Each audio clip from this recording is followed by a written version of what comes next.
Welcome back, everyone. Today we will be reading Chapter 15, so let's get into it. Saren stood at the side of the hospital bed, looking down at the young Batarian woman fighting for her life. Though, in her present condition, it was difficult to tell what species she belonged to. Only the 4 orbs of her eyes gave her away. The only part of her anatomy not covered by the bandages that wrapped her from her head down to where her legs had been amputated just above the knee. Dozens of wires and tubes ran from her body to the nearby machinery keeping her alive, monitoring vital signs, circulating essential fluids, pumping in a steady stream of drugs, antibiotics, and Metagel, even breathing for her. Batarians were on the cutting edge of medical science, and the standard of care at their facilities was among the best in Citadel space.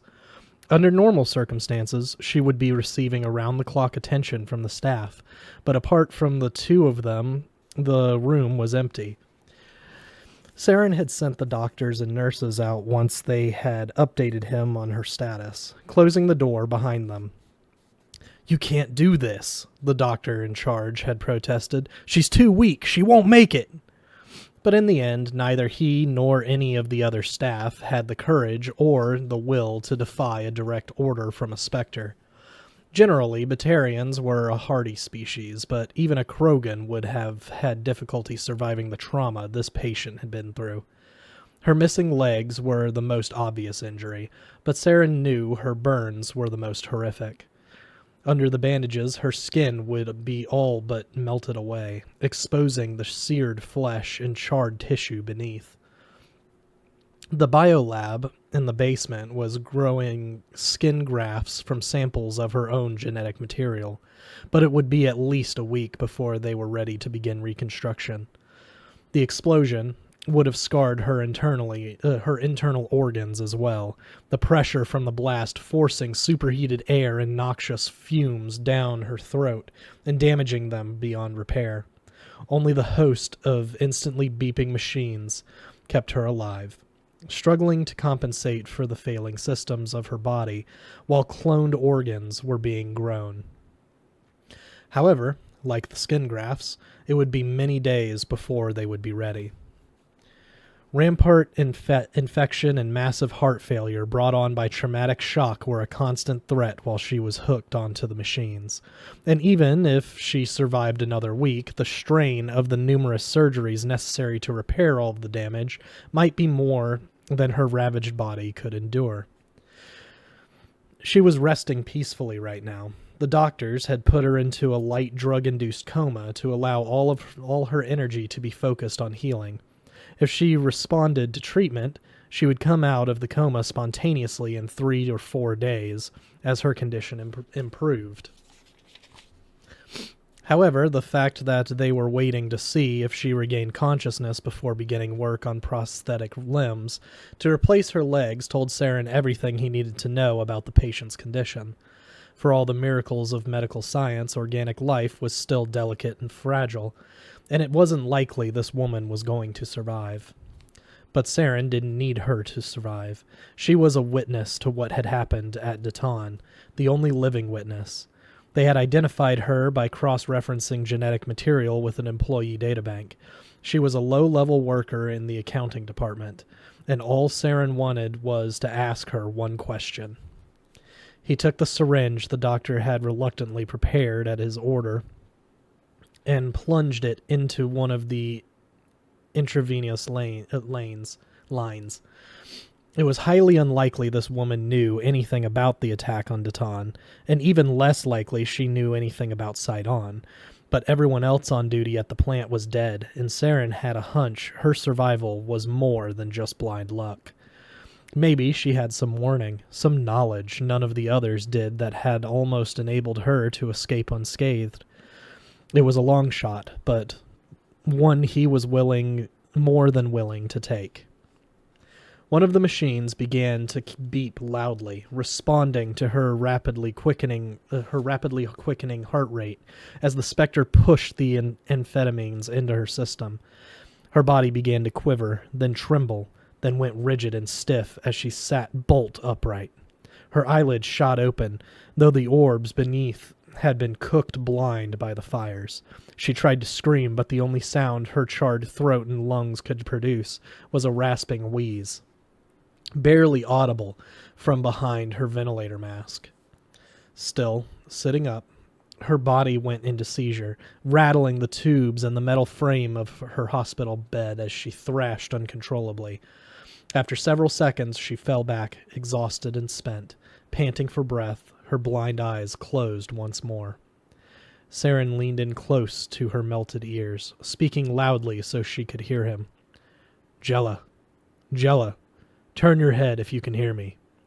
At first there was nothing. Then her head moved feebly from one side to the other. I need to know who did this, Saren shouted, trying to pierce her veil of pain and drugs. I just want a name. Do you understand? Just tell me the name.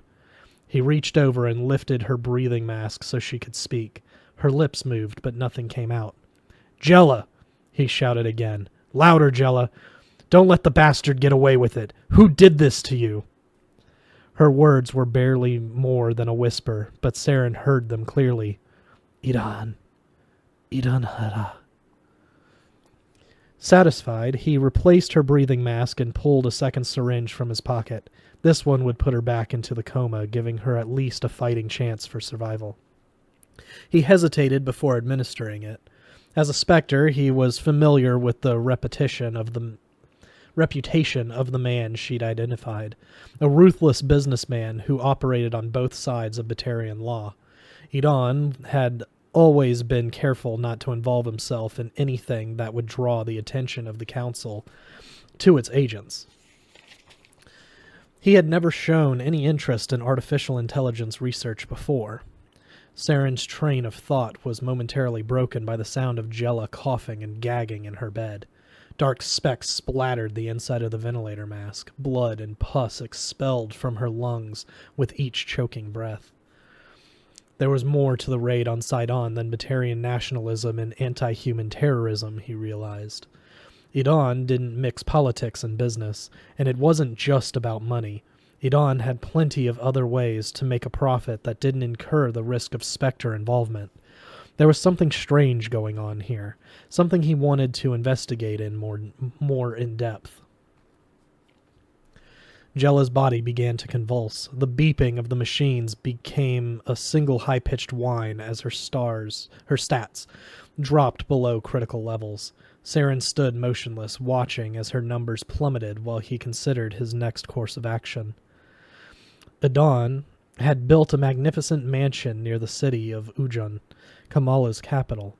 Saren doubted he'd find him there now. Idan was a careful, cautious man.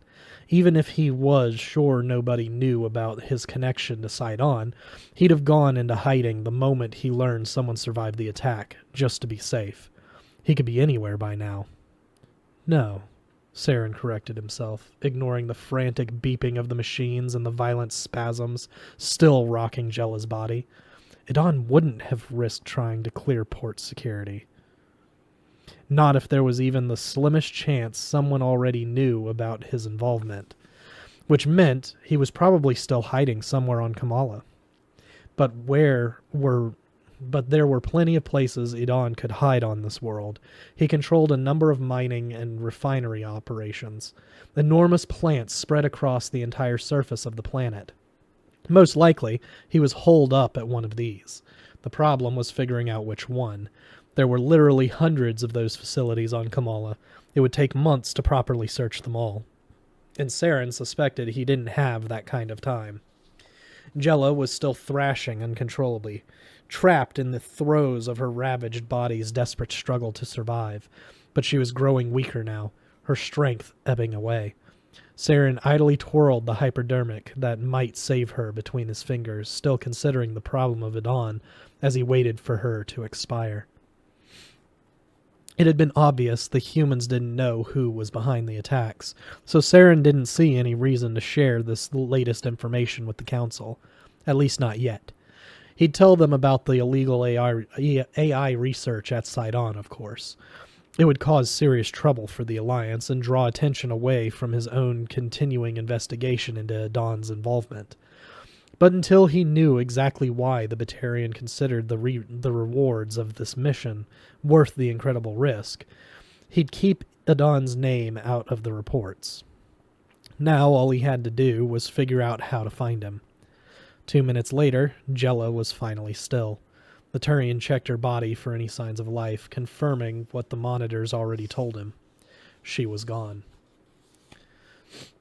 Only now did he take the syringe and inject it into the IV, knowing it was too late to have any effect. Then he carefully placed the empty needle in plain view on a small table near the bed. He walked slowly to the door, unlocked it, and turned the knob. Outside, the doctor in charge of Jella was waiting, pacing anxiously in the hall. He turned to face the Turian as he emerged from the room. "We heard the machines," the doctor said, trailing off. "You were right," Saren told him, his voice showing no hint of emotion. "Jella was too weak. She didn't make it." Ambassador Goyle marched purposefully across the rolling green fields of the Presidium toward the Citadel Tower, rising up in the distance, her brisk, compact strides at odds with the gentle serenity of her surroundings. The tranquil beauty of the stimulated sunshine reflecting on the central lake did nothing to calm her mood. She'd received Anderson's warning less than an hour before she'd been given the summons to appear in front of the council. The timing couldn't be coincidence. They knew about the AI research, and that meant there was going to be hell to pay. She ran through various scenarios in her mind as she walked, planning what she would say when she faced them. Pleading lack of knowledge wasn't an option. Sidon was an officially recognized Alliance base. Even if they believed her false claims that she knew nothing about their research, there was no way to separate the base's illegal actions from humanity as a whole.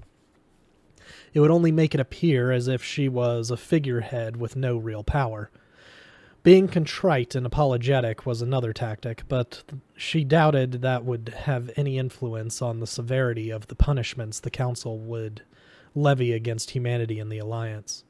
And, like feigning ignorance, it would come across as a sign of weakness. By the time she reached the base of the tower, she knew there was only one option. She had to go on the attack.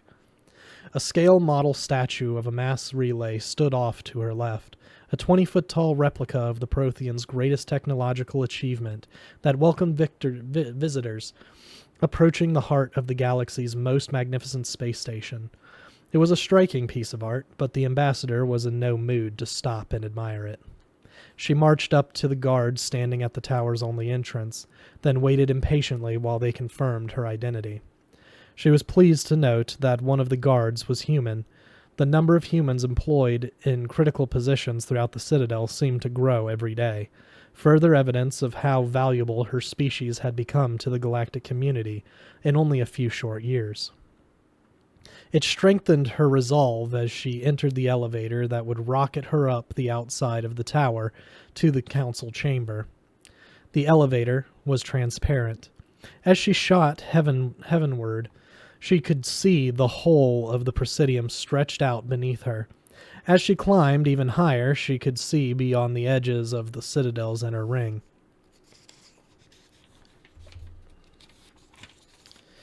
In the distance were the flickering lights of the wards, extending out of sight along the Citadel's 5 arms. The view was spectacular, but the ambassador did her best to ignore it. It was no accident that the grandeur of the Council, of the Citadel, was on full display here. Though they held no official power, the 3 individuals who made up the Council were, for all intents and purposes, the rulers of the civilized galaxy. The prospect of meeting them face to face was a humbling experience, even for someone as politically savvy as the Alliance top ambassador. And she knew enough to understand that the long elevator ride to the apex of the tower had been carefully crafted to make visitors feel awed and overwhelmed long before they ever got to meet the Council itself. In less than a minute, she was at the top, her stomach lurching slightly at the deceleration as the elevator slowed, then stopped. Or maybe it was just nerves. The doors opened, and she stepped into the long hallway that served as an anteroom to the council chamber. At the end of the hall was a broad staircase leading up, with wide passages branching off to either side at its foot. 6 honor guards, 2 Turian, 2 Solarians, and 2 Asari, a pair of each species, represented on the council, stood at attention along either wall. She passed them by without acknowledging their presence. They served no purpose beyond pomp and circumstance. One step at a time she climbed the stairs. As she ascended, the walls fell away, revealing the glory of the council chamber. It resembled the Roman amphitheaters of ancient Earth, a large oval with seats for thousands of spectators lining each side. Built into the floor on either end were raised platforms hewn from the same virtually impervious material that made up the rest of the station. The stairs she was climbing right now would bring her to the top of one of these platforms, the petitioner's stage. From here, she would look across the vast chamber to the opposite stage, where the council would be seated to hear her case. As the ambassador stepped out onto the petitioner's stage and approached the podium, she was relieved to see that none of the spectator seats were occupied. Although her decision would be made public, it was obvious the council wanted to keep the exact nature of this meeting with the Alliance secret. That further strengthened her resolve. Part of her had feared this would be nothing but a spectacle for public show, with no chance of her to defend the actions of humanity. At the far end, the members of the council were already seated.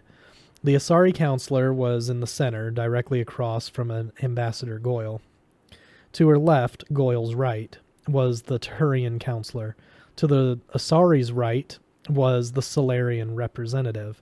Above each of them was a 5-meter-tall holographic projection of their head and shoulders, allowing petitioners to clearly see the reactions of each individual council member, despite the distance between the 2 stages.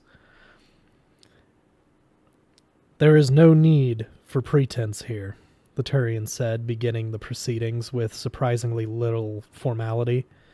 "We have been informed by one of our agents, a Spectre, that humanity was conducting illegal AI research at one of its facilities in the Skyllian Verge.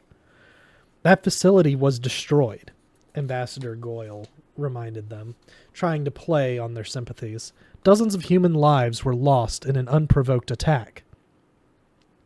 "That is not the purpose of this audience," the Asari said, her voice cold despite the underlying lyrical quality that was common to the speech of all her people.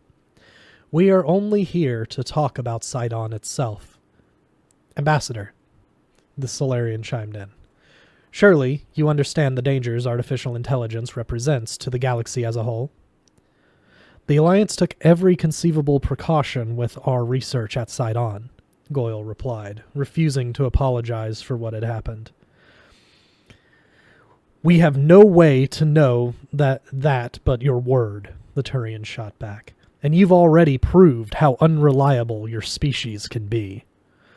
"This is not meant to be an attack upon your species," the Asari said quickly, turning to smooth over the Turian's remarks. "Humanity is a newcomer to the galactic community, and we have done all we can to welcome your species."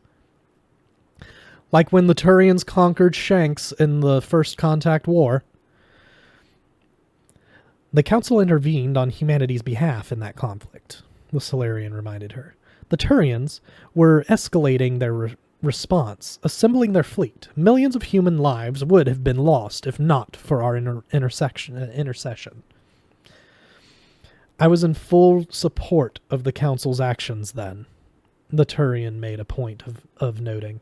"Unlike some of my species, I bear no ill will toward humanity or the Alliance, but I also do not believe you should be given preferential treatment."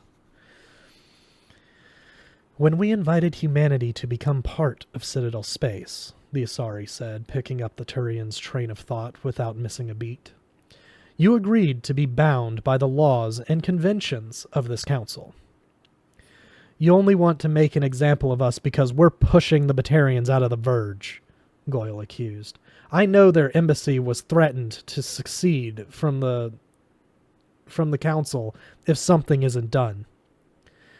We heard their case, the Solarian admitted, but we did not take any action. The Verge is unclaimed territory, and it is the policy of the council not to become involved in regional disputes unless they will have widespread impact throughout Citadel space.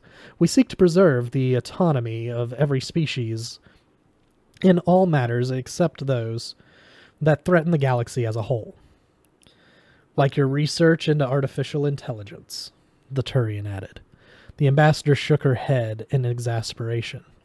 You can't be naive enough to think humanity is the only species investigating this. It is not naivete, but rather wisdom that leads us to think this, the Asari countered. Your people were not here to see the fall of the Quarians at the hands of the Geth, the Solarian reminded her. The dangers of creating intelligent synthetic life in any form were never more clearly illustrated. Humanity simply doesn't understand that the risks are just too great. Risk?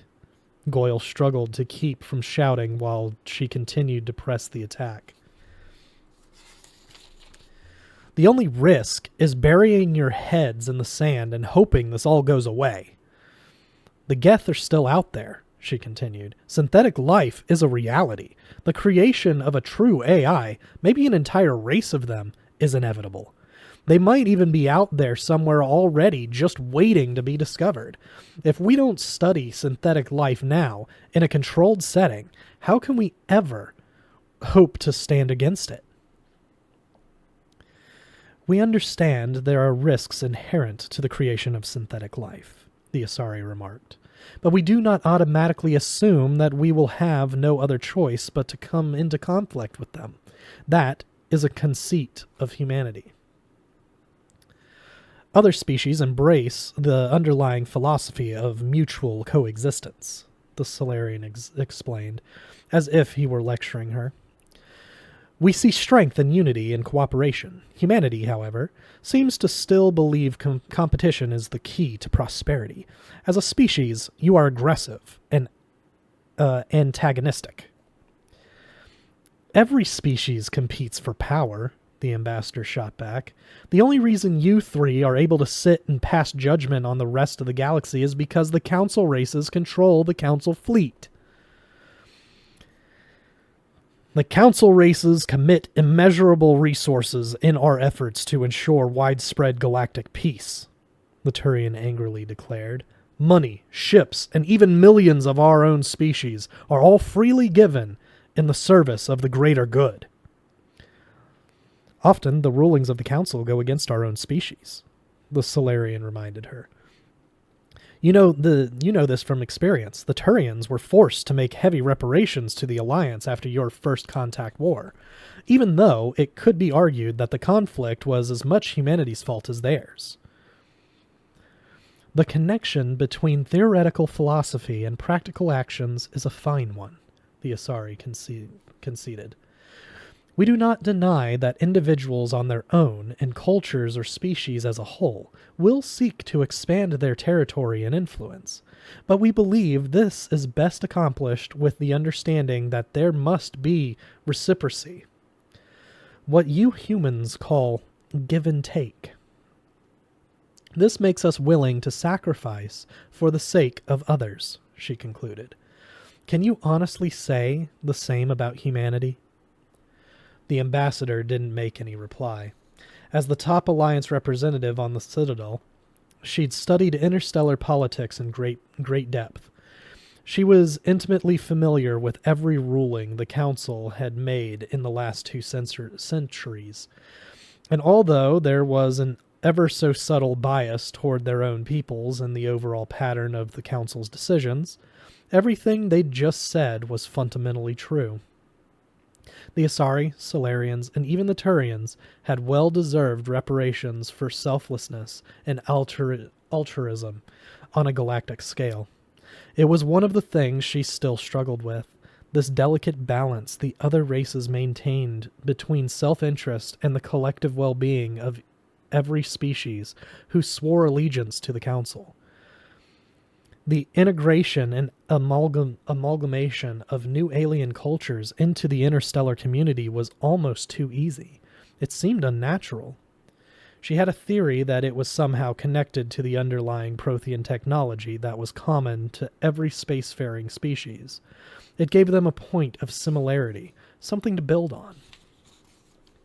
But then, why hadn't humanity adapted as smoothly as everyone else? "We didn't come here to argue politics," the ambassador finally said, avoiding the Asari counselor's question. She suddenly felt exhausted. "What are you planning to do about Sidon?" There was no point dragging this out. There was nothing she could do to change the council's mind anyway. "There will have to be sanctions against humanity and the Alliance," the Turian informed her. "This is a serious crime. The penalties must reflect that." Maybe this is just part of the process of assimilating humanity into the interstellar community, Goyle thought wearily. A gradual and inevitable evolution that will bring the Alliance into line with the rest of her species who answer to the Council.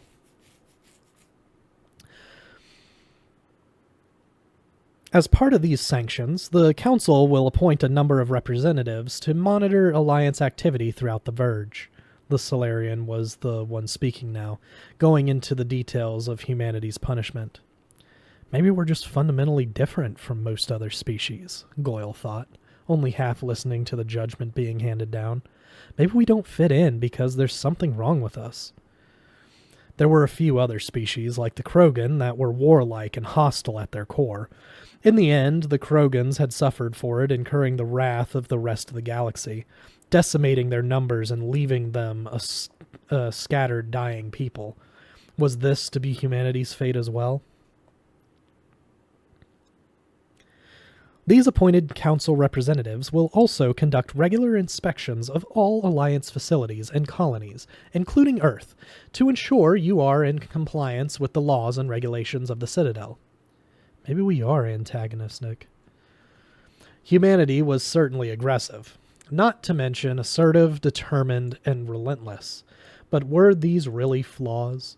The Alliance had spread farther and faster than any other species before them. By her estimations, the Alliance would have the power to rival the Council races themselves in 20 or 30 years, and suddenly it all made sense. They're scared of us. The fatigue and weariness that had overwhelmed Ambassador Goyle only moments before vanished, swept away by that single stunning revelation. They're actually scared of us. "No," she said sharply, cutting off the Solarian as he droned on with his list of demands. "No," he said, puzzled. "No what?" "I do not accept these terms."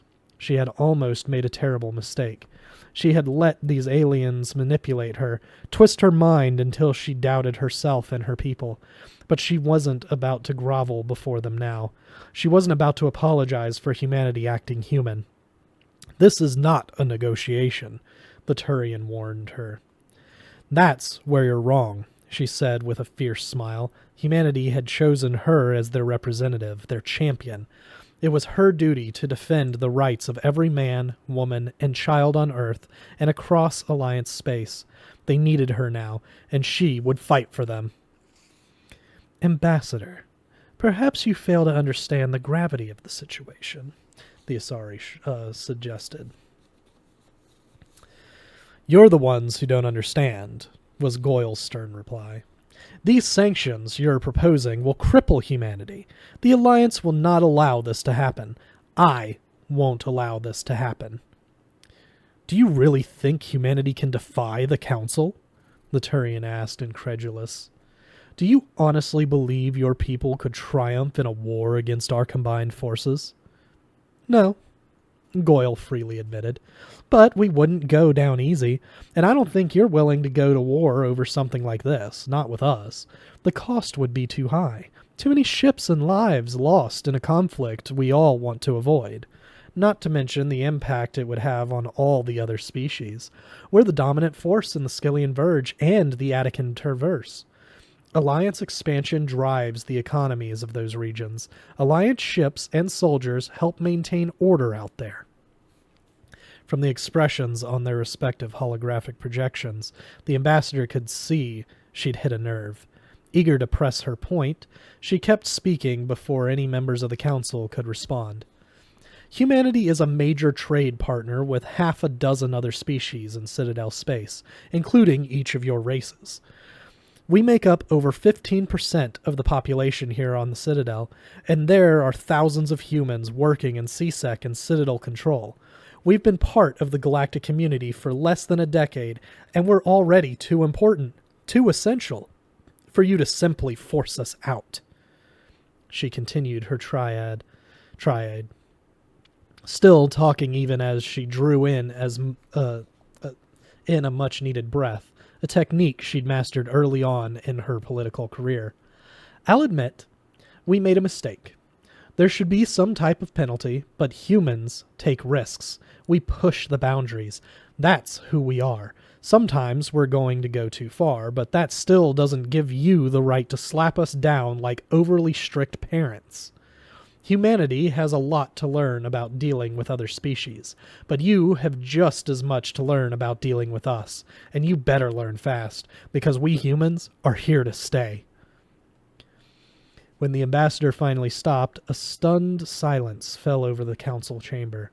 The three representatives of the galaxy's most powerful government looked at each other, then shut off their microphones and the holographic projectors to hold a brief conference in private.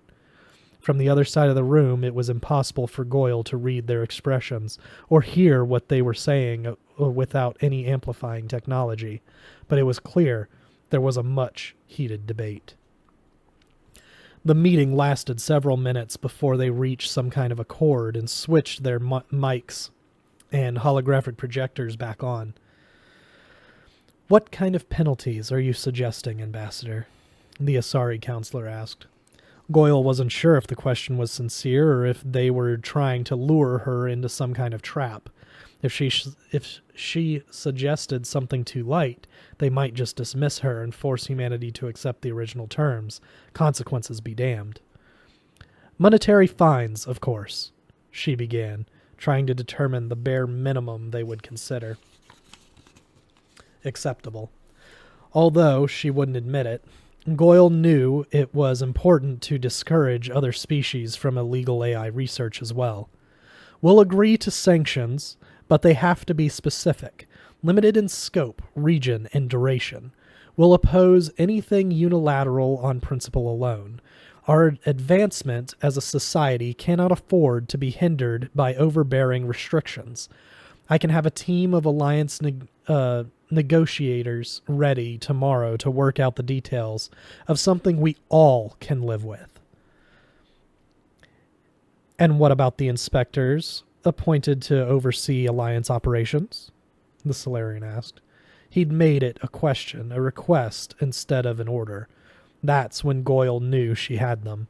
They weren't ready to dig in their heels over this, and it was clear she was. "That's not going to happen. Like many species, humans are a sovereign people. We won't stand for foreign investigators peeking over our shoulders at every little thing we do." The ambassador knew they'd probably increase the number of intelligence operatives monitoring human activity instead, but there was nothing she could do about that. Every species spied on everyone else. It was the nature of government, an integral cog in the political machine, and everyone knew the council played the espionage and information-gathering game as well as anyone.